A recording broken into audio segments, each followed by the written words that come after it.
What is up, my friends? You are very welcome along to Monday night's late night Anfield Agenda news roundup, where, believe it or not, more stories have emerged even from when we just spoke in tonight's late night agenda. Over the course of the next few minutes, I'm going to fill you in on Real Madrid's desire to sign not just Ibrahim Konate, but Alexis Mac Allister as well. We're going to talk through what they're thinking, what we should say, and of course, some other interesting bits and pieces, including the regulator that's coming into football, loan moves for a couple of our youngsters, and a few other bits and pieces that we hope will keep you right up to date with where we are. There's also going to be talk of Brahim Diaz. Yes, that Brahim Diaz. So we'll talk through it all over the next few minutes. But if you would like this information, well, before we come to make videos, or you just want to be there first, make sure you join the Anfield Agenda WhatsApp community. We're heading toward 10,000 members already. All you need to do is scan that QR code on the screen. Today, we've put in some of the leaks from the Liverpool kits. We've put in some of the transfer stories, and of course, some of my bits and pieces as well with my thought processes. Right. Shall we get started? Loads to get through. We're going to start off with Jay Percy of The Telegraph, who said Derby County are close to signing Liverpool left-back Owen Beck on loan for the rest of the season. Well, for the season, excuse me. Deal agreed, and the Wales under-21 international is expected to undergo medical later this week. On top of that, James McConnell is going to sign a new contract at Liverpool, and then the thought process is there that he will probably go out on loan. Derby County are interested, a couple of clubs in the Bundesliga, and more interest for him in the Championship. Right, moving on now to that independent football regulator. So Sky put up a very good piece on this called The Explainer earlier on. Certainly would advise you to go and have a look at that, on their website. So basically, the Football Governance Act will introduce an independent football regulator for the top 5 tiers of the men's game to ensure clubs are run sustainably and are accountable to their fans. MPs in the UK voted in favour, a third by 415 votes to 98, a majority of 317. And this is basically what the powers of that football regulator will be. Tough new financial regulation to improve resilience across the football pyramid to ensure clubs are sustainable for the long term.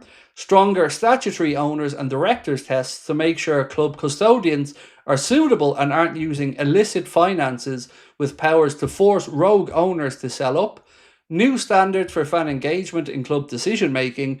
Bars on clubs joining closed shop competitions and breakaway leagues. Backstop powers to ensure financial fair distribution between the leagues, and new statutory protections for key club heritage aspects like home shirt colours and badge and stadium moves. So all of that will be under the auspices of the new football regulator.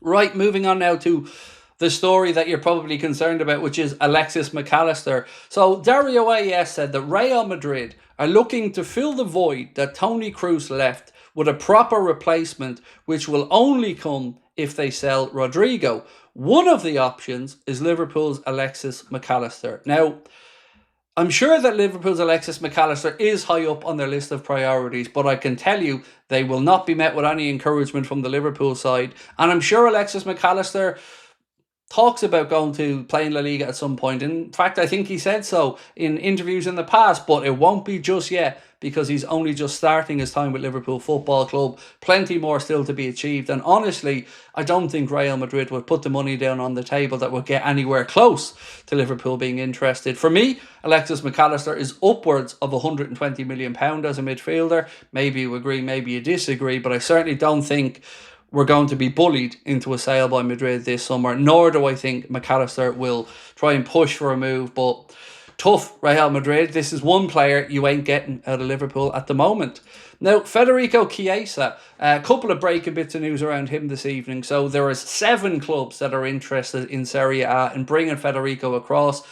Como were one of them. We mentioned Roma before. AC Milan, I think's name were mentioned, and a few others. But Atalanta will present a proposal of €12 million to Liverpool for Federico Chiesa.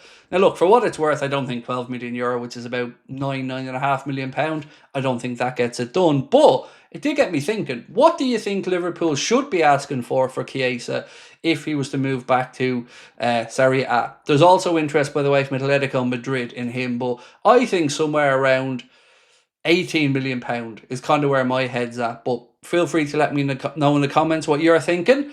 Right, so Real Madrid are reportedly willing to offer Brahim Diaz and €10 million, which is about £8.7 million, to try to convince Liverpool to sanction a move for Ibrahim Konate this summer. Not going to happen, lads. Empire of the Cop posted this, crediting for Cajes over in Spain.